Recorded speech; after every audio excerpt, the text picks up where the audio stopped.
Whenever a game is released as either a remaster or a collection, or just being brought to current-gen platforms, it's almost always a divisive time among the fanbase of said game. While most are ecstatic to see their favorite IPs being remembered and brought back, several others aren't satisfied and view it merely as a cash grab and would rather have a new entry as opposed to just seeing the old ones being re-released. Let's take the upcoming Mega Man Battle Network Legacy Collection as an example.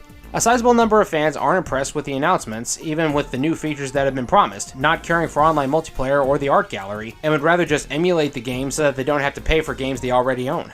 They would rather have a new Battle Network or Star Force game, or a new game from one of the other Mega Man series, like X9 or Legends 3. While I think we can all agree that in this day and age, more Mega Man can only be a good thing, I would like to address these crowds that I've mentioned thus far. Making comments like, "We want Legends 3, not a Battle Network collection," or "These aren't new games, so I'm just gonna emulate," is actually very valid, and is your right as a consumer to not purchase a game if it doesn't meet your standards. If you don't think that you'll enjoy a product, or won't get a new sense of fulfillment out of it that you can't get from the pre-existing cartridges or ROMs, then by all means, save your money for something more worthwhile, and don't feel peer pressured into spending money that you don't want to spend. There have been instances where re-releases of games, in a collection or otherwise, hardly seem warranted. For example, the Castlevania Lords of Shadow collection. It was released for Xbox 360 and PS3, when the first two games and the upcoming third game were already on that same generation of console. The only new content that the collection included was the pre-existing DLC that was previously sold separately, and a demo for the upcoming Lords of Shadow 2, when the full game was going to be released the next year. However, with how divisive Lords of Shadow is among the Castlevania fanbase, if you wanted to play these games when they were released, odds are you already owned them piecemeal with or without the DLC. It also doesn't help that the collection was released a mere 3 years after the first game in the series.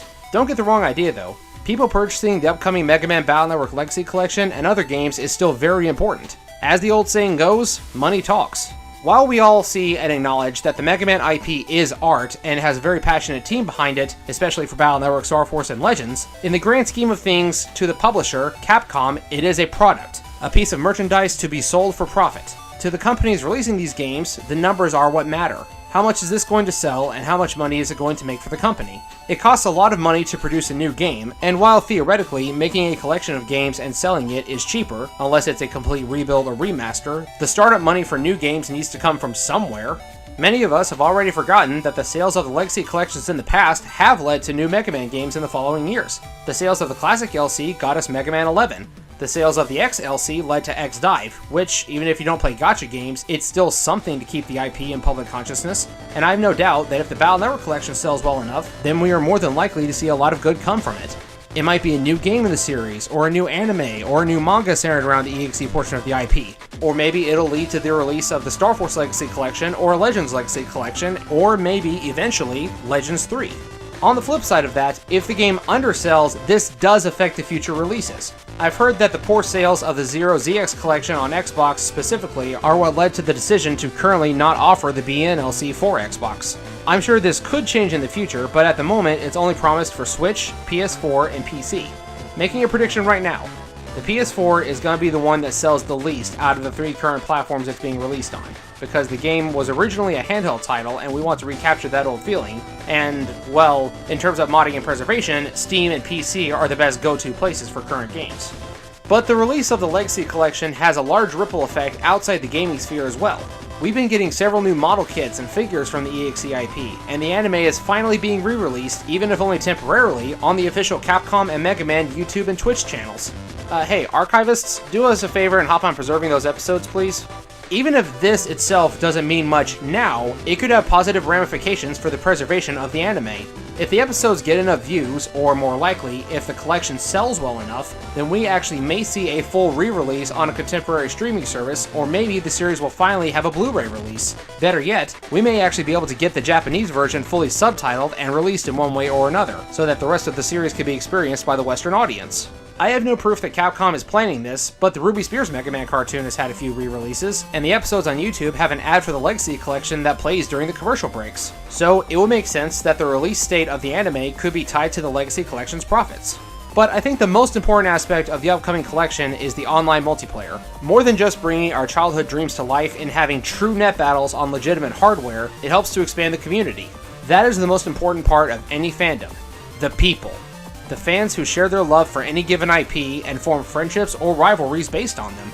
Not everyone can just emulate or play online using emulators for a number of reasons, but having online play being officially supported by the companies releasing the games is a giant win for the community on the whole, and in this day and age of online gaming and PvP, Battle Network will fit right in.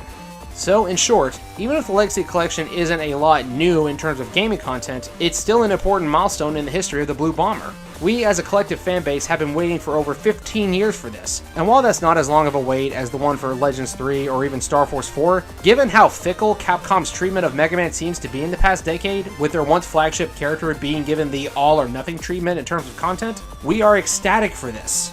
For those who are excited for this, don't let a few negative remarks ruin your hype. Be unapologetically excited for the collection. You did your waiting, you earned it. But again, for those who still aren't convinced, don't think this means that you're any less of a fan if you don't buy the collection at launch or at all. I know that $60 is a lot, and is more than the other Legacy Collections cost at launch, and times are tough. Not everyone can just drop $60 at a moment's notice.